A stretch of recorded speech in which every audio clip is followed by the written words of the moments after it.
تاجدار مدینہ والی کونین مصطفیٰ کریم کا کلمہ پڑھنے والوں، نبی کے عاشقوں، غور کرو۔ ایک حاجی صاحب بیمار ہوئے، طبیعت خراب ہوئی، ہارٹ پرابلم، اٹیک آ گیا، سانسیں برابر نہیں چل رہی ہیں۔ ڈاکٹر کو دکھایا گیا، ڈاکٹر نے کہا ایڈمٹ کر دو ہاسپٹل میں، ایڈمٹ کر دیا گیا۔ ایک ایک لفظ توجہ سے سننا، سکون سے، بالکل ہائے ہلہ نہیں، شور نہیں، آرام سے سننا، اس لیے کہ صرف شور سے کچھ نہیں ہوتا، کچھ سمجھ میں بھی آنا چاہیے۔ برگے ہینا پہ لکھتا ہوں میں درد دل کی بات، شاید کہ رفتہ رفتہ لگے دل ربا کے ہاتھ، انداز بیاں گرچہ بہت شوق نہیں ہے، شاید کہ تیرے دل میں اتر جائے میری بات۔ جب بیمار ہوئے، ایڈمٹ کر لیا ڈاکٹر نے، تو ایڈمٹ کرنے کے بعد میں کہا کہ ان کی طبیعت زیادہ خراب ہے، انہیں مشین پر رکھنا پڑے گا۔ آپ بھی کبھی کسی مریض کو دیکھنے کے لیے اسپتال گئے ہوں گے، وہ مشین آپ نے بھی دیکھی ہوگی، ندیم بھائی۔ ایک مشین ہوتی ہے جسے وینٹیلیٹر مشین کہتے ہیں، ایک مشین ہوتی ہے جسے بائی پائپ مشین کہتے ہیں۔ جب طبیعت زیادہ خراب ہو جائے، سانس لینے میں دشواری ہوتی ہو، جب طبیعت زیادہ خراب ہو جائے، سانس نہیں آتا ہو، آکسیجن کی دقت ہو، تو وینٹیلیٹر مشین پہ رکھا جاتا ہے پیشنٹ کو، آکسیجن بھی دی جاتی ہے، اس کے دل کی دھڑکنوں کو بھی قابو کیا جاتا ہے۔ حاجی صاحب کو اسی مشین پر رکھ دیا گیا۔ ایک دن، 2 دن، 3 دن مشین پر رہے، طبیعت میں سدھار آنے لگا، بیماری کم ہوئی، طبیعت اچھی ہوئی۔ جب آرام ملا تو ڈاکٹر نے کہا اب تم گھر جا سکتے ہو، اب تمہیں چھٹی دی جاتی ہے، ڈسچارج کیا جا رہا ہے ہاسپٹل سے، گھر چلے جاؤ۔ ڈاکٹر صاحب نے ڈسچارج کر دیا، بل بنا کے دیا، 1 لاکھ روپے کا بل بنا کے دیا۔ حاجی صاحب نے بل کا پرچہ دیکھا تو آنکھوں میں آنسو آ گئے، رونے لگے۔ ڈاکٹر نے کہا حاجی صاحب کیا ہوا، رونے کیوں لگے، آنکھوں میں آنسو کیوں آ گئے؟ کہیں ایسا تو نہیں کہ میں نے آپ کی حیثیت سے زیادہ بل بنا دیا؟ آپ کے پاس دینے کے لیے پیسے نہیں ہے، بل زیادہ ہو گیا، اس لیے تو آنکھوں میں آنسو نہیں آئے، اس لیے تو نہیں رو رہے کہ بل زیادہ ہو گیا۔ اتنا سنائے تو حاجی صاحب نے کہا ڈاکٹر بل کی بات نہیں، پیسوں کی بات نہیں، 1 لاکھ کی بات نہیں، 1 لاکھ کیا، اگر 2 لاکھ کا بل بھی ہوتا تب بھی میں بڑے آرام سے دے دیتا۔ میں پیسوں کی وجہ سے نہیں رویا، میں بل کی وجہ سے نہیں رویا۔ تو ڈاکٹر نے کہا کس لیے روئے، رونے کی وجہ بتا دو، رونے کا ریزن بتا دو، سبب بتا دو۔ تو ڈاکٹر سے حاجی صاحب کہنے لگے تیرا بل دیکھ کے نہیں رویا، میں اللہ کے کرم کو یاد کر کے رویا ہوں۔ 3 دن تیری مشین پہ رہا، 3 دن تو نے آکسیجن دی ہے، 3 دن تیری مشین نے دل کی دھڑکنوں کو کنٹرول کیا، 3 دن تیرے اسپتال میں رہا، تو نے 1 لاکھ کا بل بنا کے دے دیا۔ مجھے اللہ کا کرم یاد آ گیا، میرا پروردگار 60 سال کی میری زندگی ہو گئی، ہر دن میرا خدا مجھے آکسیجن بھی دیتا ہے، ہر دن میرا پروردگار میرے دل کی دھڑکنوں کو بھی چلاتا ہے، ہر دن میرا خدا مجھے بیماریوں سے، وباؤں سے بچاتا ہے، ہر دن میرا خدا مجھے آکسیجن دیا کرتا ہے، لیکن میرے خدا نے آج تک مجھے بل بنا کے نہیں دیا ہے۔ بولو کبھی اللہ نے کوئی بل مانگا تم سے کہ میں تمہیں آکسیجن دیتا ہوں، مجھے اس کی قیمت دو، اس کا بل دو؟ کبھی اللہ نے کچھ مانگا تم سے کہ میں تمہیں روزانہ تازہ فریش ہوا دیتا ہوں، میں تمہیں کھانے کو پھل دیتا ہوں، سبزیاں دیتا ہوں، غلہ دیتا ہوں، اناج دیتا ہوں، سب کچھ دیتا ہوں؟ رب نے کبھی قیمت مانگی؟ اگر اللہ قیمت مانگ لینا تو پروردگار کی ان نعمتوں پر ہماری اوقات نہیں کہ ہم قیمت ادا کر سکیں. یہ فقط اس کا کرم ہے، یہ فقط اس کی عطائیں ہیں، یہ فقط اس کے احسانات ہیں. تو جب بھی اللہ تبارک و تعالیٰ پروردگار عالم کے احسانات کو یاد کیا کرو تو اپنے رب کا شکر ادا کیا کرو. اس لیے کہ شکر ادا کرنے سے نعمتوں میں اضافہ ہوتا ہے، نعمتیں اللہ بڑھا دیا کرتا ہے. جو بندہ اللہ کا شکر ادا کیا کرتا ہے اللہ تعالیٰ نعمتیں بڑھا دیا کرتا ہے. اللہ اس پر اپنے کرم اور عطاؤں اور عنایتوں میں اضافے کر دیا کرتا ہے. پروردگار کا کرم بڑھتا چلا جاتا ہے، پروردگار کی عطائیں بڑھتی چلی جاتی ہیں. اے میرے سنی مسلمانوں، اے نبی کے عاشقوں، ذرا غور سے سنو. آؤ ذرا مصطفیٰ کے ذکر کی محفل میں آئے ہو. وہ خدا جس نے تمہیں اور مجھے پیدا کیا، وہ پروردگار جس نے تمہیں اور مجھے بنایا، وہ تمہارا میرا خدا، وہ خالق کائنات جس نے لفظ کن سے کائنات کو وجود بخشا ہے، وہ خدا جس نے اتنی بڑی کائنات کو بنایا. اور اتنی بڑی کائنات بنانے کے لیے اے لوگوں ذرا غور تو کرو. ہم چھوٹا سا گھر بناتے ہیں، ہم چھوٹا سا مکان بناتے ہیں، کوئی مالدار اپنی بلڈنگ بناتا ہے، کوئی بنگلہ بناتا ہے، اسے انجینئر کی ضرورت پڑتی ہے. پہلے انجینئر نقشہ تیار کر کے دیتا ہے، پھر وہ مکان تیار ہوتا ہے. پہلے انجینئر نقشہ بناتا ہے، انٹیریئر ڈیزائنر آتا ہے، وہ الگ آپ کو ڈیزائننگ کے بارے میں بتاتا ہے انٹیریئر کیسا رہے گا. چھوٹا سا مکان بنانے کے لیے ایک انجینئر چاہیے، انٹیریئر والا چاہیے، پینٹ والا چاہیے، معمار چاہیے. اتنے لوگوں کی ضرورت ہوتی ہے. لیکن سنو، پروردگار عالم نے، خالق کائنات نے اتنی بڑی کائنات کو بنا دیا، مگر سنو میرے عزیزوں، اللہ نے کسی انجینئر سے نقشہ نہیں بنوایا، اللہ نے کسی انٹیریئر ڈیزائنر کو نہیں بلایا. اللہ تبارک و تعالیٰ نے اس کے لیے کسی کو ایسا نہیں کیا کہ اس کے ڈیزائن کے لیے اللہ تبارک و تعالیٰ کو کسی انجینئر کی ضرورت پڑی ہو، بلکہ اللہ تبارک و تعالیٰ نے چاہا دنیا کو پیدا کیا جائے. اللہ نے فرمایا کن ہو جا فیکن، پھر ساری کائنات پیدا ہو گئی. وہ سپر پاور ہے، وہ سپر پاور. اس کی شان کیا ہے؟ پروردگار عالم کا قرآن کہتا ہے ان اللہ علی کل شیء قدیر. وہ سپر پاور، طاقت والا، قدرت والا، وہ ہمارا خدا ہے. ہم اس خدا کا نام لیتے ہیں، اس کے سامنے اپنی پیشانی جھکاتے ہیں. اور یہ بھی فقط اس رب کا کرم ہے کہ اس نے ہمیں توفیق دی ہے کہ ہم راہ حق پر ہیں اور ہم رب کے سامنے اپنی پیشانیاں جھکاتے ہیں. ورنہ میاں دنیا میں کتنے لوگ ہیں، سمجھ رہے ہو؟ دنیا کے اندر نہ جانے کتنے لوگ ہیں. کوئی آگ کو اپنا خدا سمجھ رہا ہے، آگ کے سامنے جھکا ہوا ہے.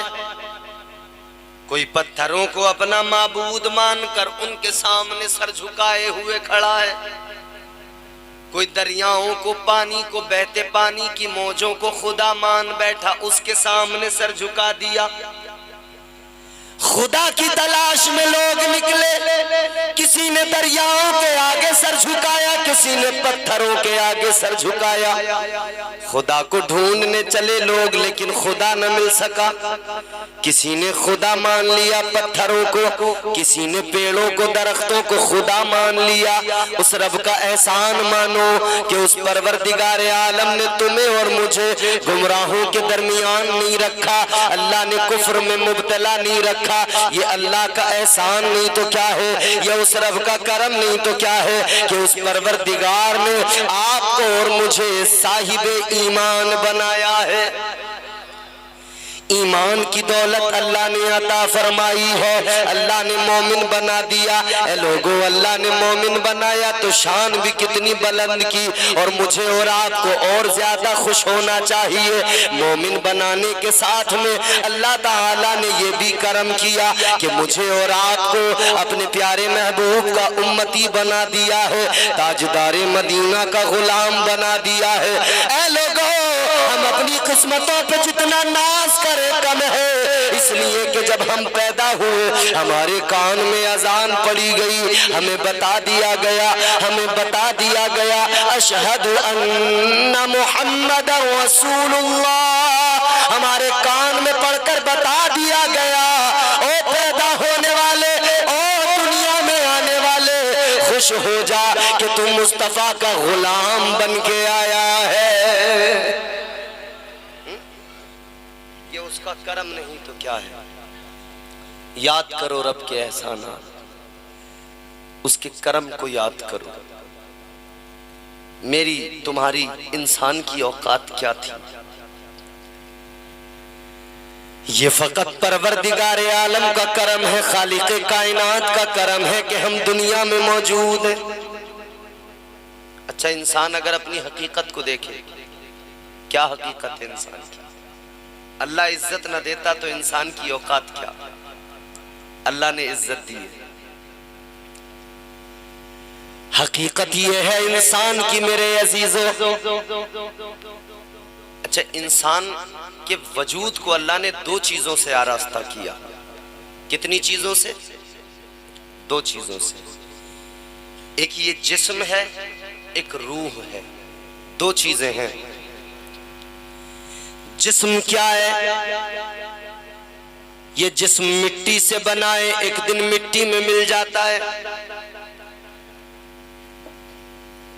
یہ جسم مٹی سے بنایا پروردگار نے، مٹی سے بنائے تو واپس اسے مٹی میں ملنا ہے۔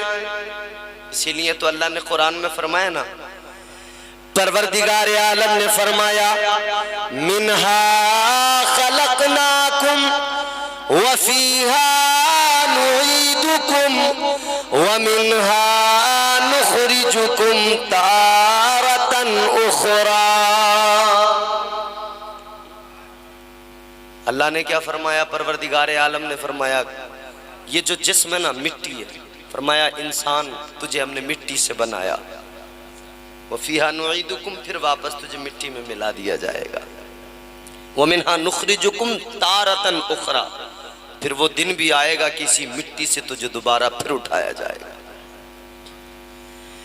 اللہ تعالیٰ کا کرم دیکھو، اللہ نے انسان کو مٹی سے بنایا، مگر مٹی سے بنانے کے باوجود عزت کتنی عطا کی ہے، اللہ نے اشرف بنا دیا۔ کتنی عزت عطا کی اللہ نے، افضل بنا دیا۔ شیطان تو اسی حسد میں مر گیا، وہ کہتا تھا میں افضل ہوں، مگر پروردگار نے فرمایا کہ میں نے افضلیت کا تاج تو انسان کو عطا کر دیا، میں نے افضلیت کا تاج تو آدم کے سر پہ سجا دیا۔ اللہ نے جناب حضرت آدم علیہ السلام کو پیدا کیا، پروردگار عالم خالق کائنات نے، اچھا غور کرو، انسان کو بنایا اللہ نے، مٹی سے بنایا۔ اب ذرا بنانے کا پروسیس بھی دیکھیں اللہ نے کس طرح سے بنایا۔ اللہ نے فرشتوں کے درمیان فرمایا، خالق کائنات نے فرمایا، تمہارے میرے خدا نے فرشتوں کے درمیان فرمایا۔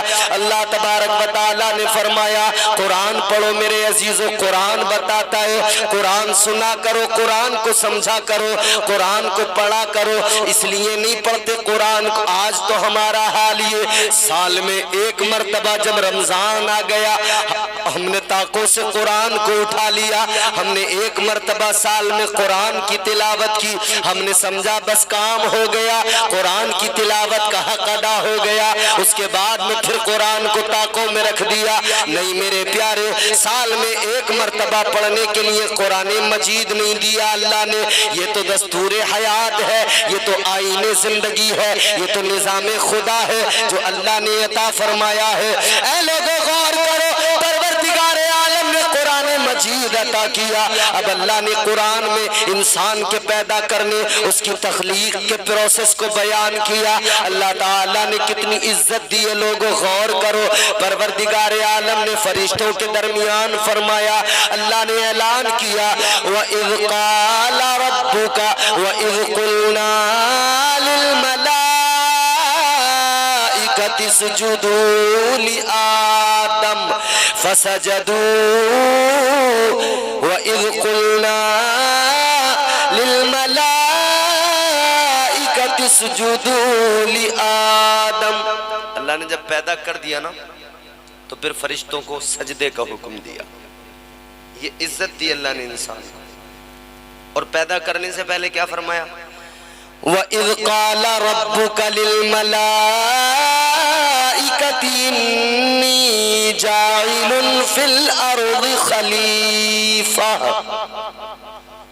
پروردگار عالم نے فرمایا اے فرشتوں میں زمین میں اپنا خلیفہ بنانے والا ہوں، زمین میں اپنا خلیفہ۔ اب یہاں سے میرے لفظوں کو ذرا توجہ سے سننا۔ اللہ نے کیا فرمایا؟ میں زمین میں اپنا خلیفہ بنانے والا ہوں۔ تو یہ بات تو طے ہو گئی نا، یہ تو اللہ نے اعلان کر دیا نا کہ انسان کو بنایا جا رہا ہے زمین کے لیے، خلافت عرضی دی جائے گی، زمین کے لیے پیدا کیا جا رہا ہے۔ مگر اب ایک سوال کرتا ہوں، مجھے بتاؤ، اور تم سب جانتے ہو اللہ نے حضرت آدم علیہ السلام کو، پہلے انسان کو جب پیدا کیا تو اعلان تو یہ تھا کہ زمین میں اپنی خلافت عطا کروں گا، زمین میں خلیفہ بناؤں گا، لیکن اللہ نے حضرت آدم کو پیدا کر کے رکھا کہاں پر؟ جانتے ہو کہاں رکھا اللہ نے؟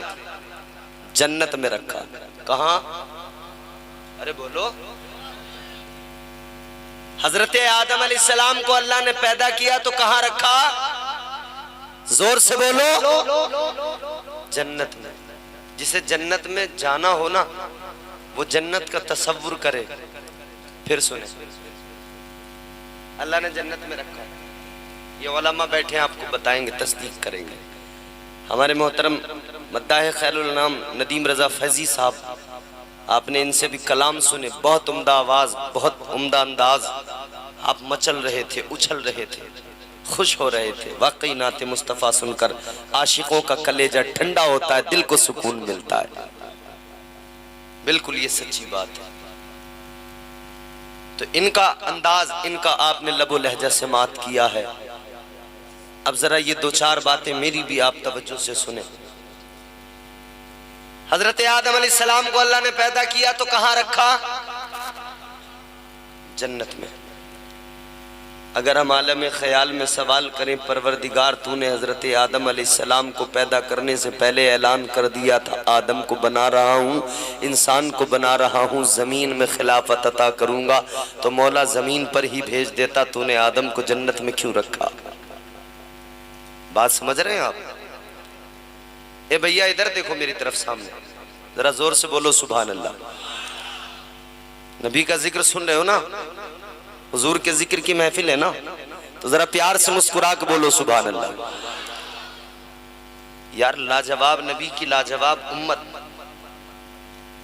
اور آج اس امت کا حال یہ ہو گیا کہ وہ امت جانتی نہیں ہے کہ ہم سن کیا رہے ہیں، اسے پتہ ہی نہیں لگ رہا ہے کہ ہم سن کیا رہے ہیں۔ لاجواب نبی کی لاجواب امت ہو کہ نہیں؟ بولو ہمارے نبی، زور سے بولو نبی ہے نا لاجواب۔ یوں تو سارے نبی محترم ہیں مگر، یوں تو سارے نبی محترم ہیں مگر، سرور انبیاء تیری کیا بات ہے۔ یوں تو سارے نبی محترم ہیں مگر، سرور انبیاء تیری کیا بات ہے۔ رحمت دو جہاں ایک تیری ذات ہے، رحمت دو جہاں ایک تیری ذات ہے۔ یا حبیب خدا تیری کیا بات ہے، رحمت دو جہاں ایک تیری ذات ہے، یا حبیب خدا تیری کیا بات ہے۔ اللہ تعالیٰ نے حضرت آدم علیہ السلام کو پیدا کیا، جنت میں رکھ دیا۔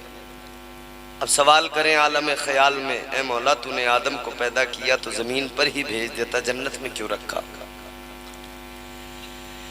عالم خیال میں اگر اللہ کی بارگاہ میں سوال کرو گے، اے مولا اے پروردگار عالم تو نے حضرت آدم علیہ السلام کو پیدا کر کے جنت میں کیوں رکھا، زمین پر فوراً کیوں نہیں بھیجا؟ تو اللہ تبارک و تعالیٰ پروردگار عالم کی قدرت کا جواب آئے گا، غیب سے ندا آئے گی، عالم خیال میں اللہ تعالیٰ کا جواب آئے گا۔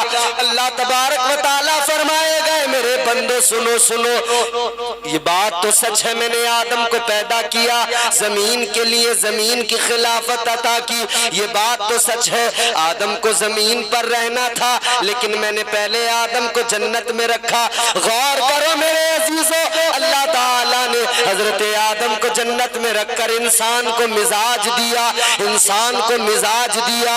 اے میرے بندے سن لے، میں نے تجھے پیدا کیا ہے، تجھے جانا تو زمین پر ہے، مگر پہلے جنت میں رہ کے چلا جا، پہلے جنت کو دیکھ کے چلا جا، پہلے جنت کے حسن کو دیکھ کے چلا جا، جنت کی بہاروں کو دیکھ کے چلا جا، جنت کے نظاروں کو دیکھ کے چلا جا، جنت کو ذرا دیکھ لے، جنت کا حسن ذرا دیکھ لے۔ جنت آپ بار بار کم کرتے ہیں کیا آواز کو بھائی؟ کم کر دیتے ہیں کیا آواز؟ ایک جگہ پر چھوڑ دیجئے، آپ کا مائک بہت اچھا ہے، اللہ برکتیں عطا فرمائے، یہ تھوڑی سی آواز بڑھائیں اور ایک جگہ پر چھوڑ دیں اس کو، پھر کم زیادہ نہ کریں۔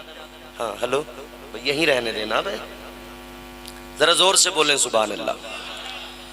تو پروردگار عالم نے مزاج دیا ہے، خالق کائنات نے مزاج دیا، اے میرے بندے پیدا تو زمین کے لیے کیا ہے، مگر پہلے جنت میں رکھا جا رہا ہے، تجھے مزاج دیا جا رہا ہے، جنت کو دیکھ کے جا، جنت کے حسن کو دیکھ کے جا، جنت کے بہاروں کو دیکھ کے جا، جنت کے نظاروں کو دیکھ کے چلا جا۔ تو جب دنیا میں جائے گا تجھے جنت یاد رہے گی، جب تو دنیا میں جائے گا تجھے جنت کی آسائشیں یاد رہیں گی، جب تو دنیا میں اپنی زندگی گزارے گا تجھے دنیا کا حسن نہیں بلکہ جنت کا حسن یاد رہے گا۔ تو جنت کو یاد کرتے رہنا، یہی تیرا ٹھکانہ ہوگا۔ اب تو دنیا میں جا کر اللہ تبارک و تعالیٰ کی فرما برداری کرنا، اطاعت میں زندگی گزارنا، پھر اطاعت والی زندگی گزار کے آئے گا تو تیرا ٹھکانہ پھر دائمی ٹھکانہ اللہ تعالیٰ جنت کو بنا دے گا، پھر پروردگار تجھے جنت میں رکھے گا۔ حضرت آدم علیہ السلام کی تخلیق ہوئی پہلے انسان کی مٹی سے، انسان کا وجود مٹی سے، مگر ایک دوسری چیز ہے روح جسم کے اندر، وہ روح مٹی سے نہیں بنی ہے، وجود مٹی سے ہے تو مٹی میں مل جاتا ہے، جسم مٹی سے ہے مٹی میں مل جاتا ہے، مگر روح مٹی سے نہیں ہے۔ اے لوگوں غور کرے، روح کو اللہ نے بنایا تو مٹی سے نہیں بنایا، یہی تو وجہ ہے جسم مٹی میں ملتا ہے روح مٹی میں نہیں ملتی، جسم مٹی میں مل جاتا ہے، جسم جب انسان مر جائے اسی مٹی میں دفنا دیا جاتا ہے، اسی مٹی میں دفنا دیا جاتا ہے، لیکن روح اللہ تبارک و تعالیٰ نے اس کی جگہ کا انتخاب کیا، تعین کیا ہے، اس کے لیے ایک مقام ہے، روح وہاں پہ چلی جاتی ہے، روح کو اپنے ٹھکانے پر اللہ تبارک و تعالیٰ بھیج دیا کرتا ہے۔ اے لوگوں ذرا غور کرو، روح اللہ تبارک و تعالیٰ نے کیسے بنائی، روح کیا ہے، اس اس پر بڑے اقوال ہیں، اور یہ میرے آقا کی بارگاہ میں بھی سوال کیا گیا تھا، حضور سے معلوم کیا گیا تھا روح کیا ہے۔ جب مصطفیٰ کریم سے سوال کیا گیا یا رسول اللہ بتائیں روح کیا ہے، اللہ تعالیٰ کا قرآن مجید میں جواب آ گیا۔ پروردگار عالم کا قرآن کہتا ہے، اللہ نے فرمایا یسألونک عن الروح قل الروح من امر ربی۔ اللہ تعالیٰ نے قرآن مجید میں فرمایا اے میرے محبوب، یہ جو تم سے روح کے بارے میں سوال کرتے ہیں، یہ جو روح کے بارے میں معلوم کرتے ہیں، آپ ان سے فرما دیجئے روح کیا ہے۔ روح اللہ تعالیٰ کا ایک حکم ہے، روح اللہ کا ایک امر ہے، امر رب ہے، یہ حکم خدا ہے، امر خدا ہے۔ اللہ تعالیٰ نے فرما دیا، اس سے زیادہ اس کے چکر میں نہ پڑے۔ روح کیا ہے؟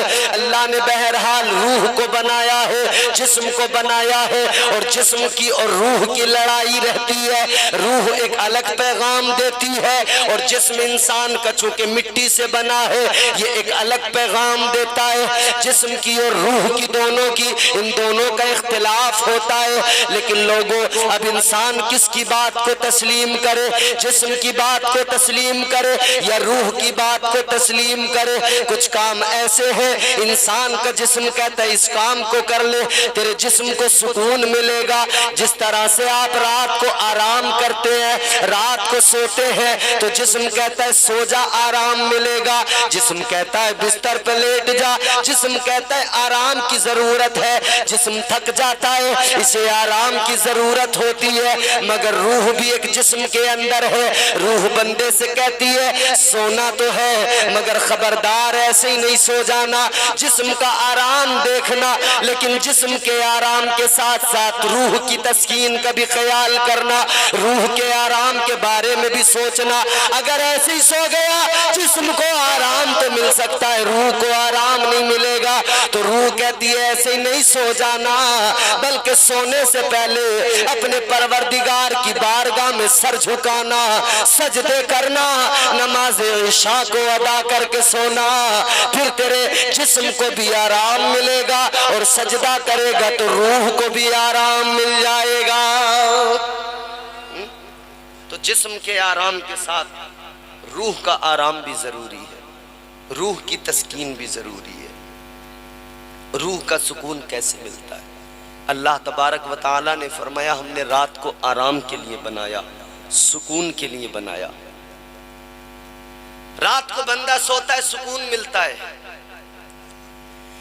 ہاں میرے عزیزوں غور کرو، اللہ تعالیٰ نے رات کو آرام کے لیے بنایا، سکون کے لیے بنایا، مگر بات جب روح کی آتی ہے تو کچھ ایسے لوگ ہیں جنہیں رات کو بستر پہ سو کر آرام ملتا ہے، کچھ ایسے لوگ ملیں گے جو بستر پہ سوئیں گے تب آرام ملے گا، اور کچھ ایسے بھی اللہ والے ہیں کہ جب وہ سجدے میں سر رکھیں گے تب انہیں آرام ملتا ہے، تب انہیں سکون ملتا ہے۔ آؤ میرے عزیزو سنو سکون کیا ہوتا ہے اور سکون کس کو کہتے ہیں۔ ایک بادشاہ اپنے محل کے اندر سو رہا ہے، ایک بادشاہ ہے جو اپنے نرم و گداز بستر پہ لیٹا ہے، مخملی بستر پہ لیٹا ہے، بڑے مزے کی نیند ہے اس کی، بڑے آرام کی زندگی ہے اس کی۔ اے لوگوں لیکن بادشاہ نے کھڑکی کھول کے دیکھا، باہر کا منظر ہے، بادشاہ نے دیکھا ایک فقیر ہے، اس کے پاس میں کچھ بھی نہیں ہے، نہ کوئی گدا ہے نہ کوئی بستر ہے، اس کے پاس میں کوئی بیڈ نہیں، کوئی چارپائی نہیں ہے، اس فقیر کے پاس میں ایک پھٹی ہوئی چادر ہے، ایک پھٹی ہوئی چادر کو لے کر وہ فقیر روڈ پر لیٹ گیا، روڈ کے فٹ پاتھ پر سونے لگا۔ جب روڈ کے فٹ پاتھ پر فقیر سو رہا ہے، جب اس نے اپنی چادر کو آدھی کو بچھایا، آدھی چادر کو اپنے جسم پر ڈال لیا، آدھی چادر کو بچھا کر آدھی چادر کو اس نے اوڑھ لیا، وہ فٹ پاتھ پر لیٹ گیا، فٹ پاتھ پر نیند لینے لگا۔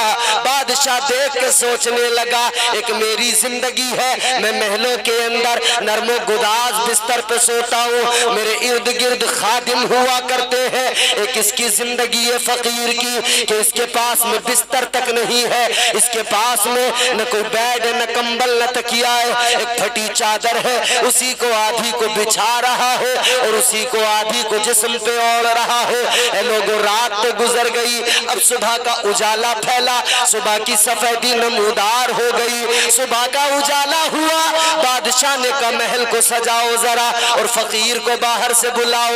فقیر کو باہر سے بلایا گیا، بادشاہ نے فقیر کو بلا کر معلوم کیا، اے فقیر یہ بتا تیری رات کیسی گزری ہے؟ میں ہوں جو محل کے اندر سوتا ہوں، نرم و گداز بستر پہ سوتا ہوں، ایک تو ہے تیری زندگی ہے، تو فٹ پاتھ پہ سویا کرتا ہے۔ تو بادشاہ نے کہا بتا تیری زندگی کیسی، تیری رات کیسی گزری؟ تو بادشاہ کے سامنے وہ فقیر کہنے لگا، اے بادشاہ میری رات کے بارے میں معلوم کر رہا ہے تو سن لے، میری آدھی رات تیری رات کی طرح گزری ہے اور آدھی رات تیری رات سے بھی زیادہ اچھی گزری ہے۔ بادشاہ نے کہا تیری رات میری رات جیسی، اور تو کہہ رہا ہے کہ تیری رات میری رات سے اچھی؟ تیری رات میری رات سے اچھی کیسے ہو سکتی ہے؟ تو فٹ پاتھ پہ سو رہا تھا، میں محل میں سو رہا تھا، میں اپنے مخملی بستر پہ سو رہا تھا اور تو فٹ پاتھ پر سو رہا تھا، تیری رات میری رات سے اچھی کیسے ہو گئی؟ تو بادشاہ کو جو فقیر نے جواب دیا نا، وہ جواب سنو میرے عزیزوں۔ وہ فقیر کہنے لگا بادشاہ سے، اے بادشاہ تو اپنے محل میں سویا، تو اپنے نرم و گداز بستر پہ سویا، میں فٹ پاتھ پہ روڈ پہ سو گیا، لیکن جب مجھے بھی نیند آ گئی، تجھے بھی نیند آ گئی، تو نیند آنے کے بعد میں پھر اس کا احساس نہیں ہوتا کہ کون کہاں سو رہا ہے، نیند سب کو ایک جیسی آتی ہے۔ بولو، یا سوتے میں بھی آپ کو پتا رہتا میں مخمل کے گدے پہ لیٹا ہوں، سو گئے، نیند سب کی ایک جیسی ہے، نیند ہوتی ہے۔ بادشاہ سے فقیر کہنے لگا تو بھی سو گیا، میں بھی سو گیا، سونے سے پہلے تک احساس تھا کہ میں روڈ پر ہوں تو محل میں ہے، لیکن جب سو گئے تو دونوں کی نیند ایک جیسی ہو گئی، سو گئے تو پھر آگے جو رات گزری ہے وہ تیری میری ایک جیسی گزری ہے، تو بھی سو گیا، میں بھی سو گیا، تجھے بھی نیند آ گئی، مجھے بھی نیند آ گئی، اور نیند میں دونوں کی رات ایک جیسی ہو گئی۔ فقیر کہنے لگا بادشاہ آدھی رات تو نے بھی سو کر گزاری، میں نے بھی سو کر گزاری۔ کہتا ہے آدھی رات تو میری بالکل تیری رات کی طرح گزری، مگر کہنے لگا آدھی رات کے بعد میں پھر میری رات اچھی ہو گئی، تیری رات سے زیادہ اچھی گزر گئی۔ کہنے لگا آدھی رات تک میں سوتا رہا تیری جیسی رات، مگر آدھی رات کے بعد میں اٹھا، میں نے اٹھنے کے بعد میں اپنے مالک کو یاد کرنا شروع کر دیا، میں نے اٹھنے کے بعد میں سجدے میں سر جھکا دیا، اپنے پروردگار کو یاد کرنے لگا، میں رب کے حضور مناجات کرنے لگا۔ جب میں نے اپنے رب کو یاد کرنا شروع کیا تو پھر جو مجھے سکون ملا، پھر جو اللہ کا کرم ہوا، رب کی رحمتوں نے مجھے آغوش میں لے لیا، پھر جو آدھی رات گزری ہے اے بادشاہ، وہ آدھی رات میری تیری رات سے ہزاروں درجہ اچھی گزری ہے۔ تو بادشاہوں کی محل کے اندر گزاری ہوئی راتیں فقیروں کی راتوں سے اچھی نہیں ہو سکتی ہیں۔ اللہ کو یاد کر کے دیکھو دل سے پھر کتنا سکون ملے گا۔ اچھا، آپ خانقاہوں سے جڑے ہوئے لوگ ہیں، مسرور میاں آپ ان سے تعلق رکھتے ہیں، حضور اعلیٰ حضرت سے تعلق رکھتے ہیں، دیگر بزرگوں سے، سرکار غوث اعظم سے، سرکار اجمیر حضرت خواجہ معین الدین چشتی سے، ان تمام بزرگوں سے تعلق رکھتے ہیں۔ ان کی زندگیاں دیکھی ہیں کبھی؟ کیا سکھایا ہے انہوں نے، کیا پیغامات دیے ہیں انہوں نے؟ مسرور میاں کے ماننے والوں خانقاہوں نے کیا کیا؟ غریبوں نے کیا دیا، خانقاہوں نے خالص دین دیا، اللہ کی محبت دلوں میں ڈالی۔ آؤ چلے بغداد کی سرزمین پہ چلو، تاجدار بغداد سرکار غوث اعظم رضی اللہ تعالیٰ عنہ، پیروں کے پیر پیران پیر دستگیر سرکار غوث اعظم کی زندگی کو دیکھ لو، کیا دیا سرکار غوث اعظم نے، زندگی بھر یہی تو دیا۔ آپ کی بارگاہ میں چور آیا تو آپ نے ولی بنا کے بھیج دیا ہے، اگر ڈاکو آیا ہے تو آپ نے ولایت کا تاج پہنا دیا ہے، شرابی آیا ہے تو اس کو متقی بنا دیا ہے، اگر زانی آیا ہے آپ کی بارگاہ میں گناہگار آیا ہے، جب آیا تو دل زنگ آلود تھا، گناہوں کی زنگ لگی تھی، لیکن آپ کی بارگاہ سے گیا تو دل کو شفاف آئینہ بنا کر گیا، دل میں اللہ و رسول کی محبت لے کے گیا، پروردگار عالم کا پیار دل میں لے کے گیا۔ تو سرکار بغداد سرکار غوث اعظم نے کیا دیا، آپ کی محفل میں جو بھی آتا، آپ کی بارگاہ میں جو بھی آتا تھا وہ یہی تو لے کے جاتا تھا، اس کی روح کو بیدار کیا جاتا تھا، اسے یہی تو سکھایا جاتا تھا کہ جسم کہے گا آرام کی ضرورت ہے، جسم کا آرام نہ دیکھنا بلکہ روح کی تسکین کا سامان کر لینا، ورنہ جسم کیا مٹی میں مل جائے گا، ختم ہو جائے گی بات، روح باقی رہے گی، روح باقی رہے گی۔ ہمارے بزرگوں نے خدا کی قسم ان کا طریقہ کار، ان کی زندگیاں اگر آپ دیکھ لیں نا، ایک میں نام بتا رہا ہوں آپ کو اللہ کے ولی کا، ایک بڑے معروف ترین ولی ہیں اللہ کے، حضرت بایزید بسطامی رحمت اللہ علیہ، نام سنا ہے؟ تو حضرت بایزید بسطامی کی زندگی دیکھیں، ذرا زور سے بولیں سبحان اللہ۔ ولی کے قرب سے قرب حضور ملتا ہے، محبت کرتے ہو نا ولیوں سے، ولی کے قرب سے قرب حضور ملتا ہے، ولی کے قرب سے قرب حضور ملتا ہے، ولی کے عشق کا بدلہ ضرور ملتا ہے، اللہ اللہ کیے جانے سے اللہ نہ ملے، خالی اللہ اللہ اللہ اللہ کرنے سے اگر اللہ مل جاتا نا تو بہت لوگ ٹہل رہے ہیں اللہ اللہ کرتے ہوئے، بڑی بڑی تسبیحات میں ہیں، اللہ اللہ اللہ اللہ اللہ، دانے برابر تسبیح کے چل رہے ہیں، اور بعض تسبیح پڑھنے والے تو ایسے ہیں، لیٹسٹ ورژن تسبیح پڑھنے والوں کا ایسا ہے کہ پہلے یوں تسبیح یوں سامنے ہاتھ رکھ کے پڑھی جاتی تھی، اب تسبیح پیچھے ہاتھ رکھ کے لوگ پڑھتے ہیں، دیکھے ہوں گے آپ نے وہ تسبیح پڑھنے والے، اب ان کے ہاتھ یوں پیچھے رہتے ہیں، پیچھے ہاتھ ہے تسبیح چل رہی ہے، پڑھے کچھ یا نہ پڑھے مگر تسبیح کا دانہ چلتا رہے گا۔ ایک تسبیح پڑھنے والا تو ایسا دیکھا کہ یوں طبیعت سے دانے اس کے تسبیح کے یوں کھینچ رہا ہے، یہ تسبیح پڑھنے والے لوگ اللہ کا ذکر کریں تو اس انداز سے کریں کہ وہ ذکر دل کو سکون اور راحت پہنچائے، کیونکہ اللہ تعالیٰ کا ذکر ہی ایسا ہے۔ پروردگار عالم نے قرآن مجید میں فرمایا الا بذکر اللہ تطمئن القلوب، اللہ کا قرآن کہتا ہے اللہ کا ذکر ہے جو دلوں کو سکون دیتا ہے، اللہ کے ذکر سے ہی دلوں کو سکون ملا کرتا ہے، دلوں کو اطمینان حاصل ہوتا ہے۔ یا دنیا بے چین نظر آ رہی ہے، اضطراب ہے، ہر آدمی پریشان ہے، سکون نہیں مل رہا ہے، دل کو چین نہیں مل رہا ہے، آرام نہیں ہے زندگی میں، کہاں سے ملے گا سکون، کہاں سے آئے گا آرام، ادھر ادھر بھاگنے والے، اگر سکون چاہیے تو چل ذرا مسجد میں چل، سر جھکا سجدے میں، پھر سکون ملے گا، چل ذرا رب کی بارگاہ میں چل، اپنے رب کو یاد کر، پروردگار سے اپنا تعلق مضبوط کر لے، پھر دیکھ دل کو سکون مل جائے گا، روح کو اطمینان مل جائے گا، تیری طبیعت شاد ہو جائے گی۔ اگر سکون چاہتے ہو زندگی میں تو پروردگار عالم سے اپنا رابطہ مضبوط کر لو، اپنا رشتہ رب سے مضبوط کر لو۔ اگر زندگی میں سکون چاہتے ہو تو اللہ کا ذکر کیا کرو۔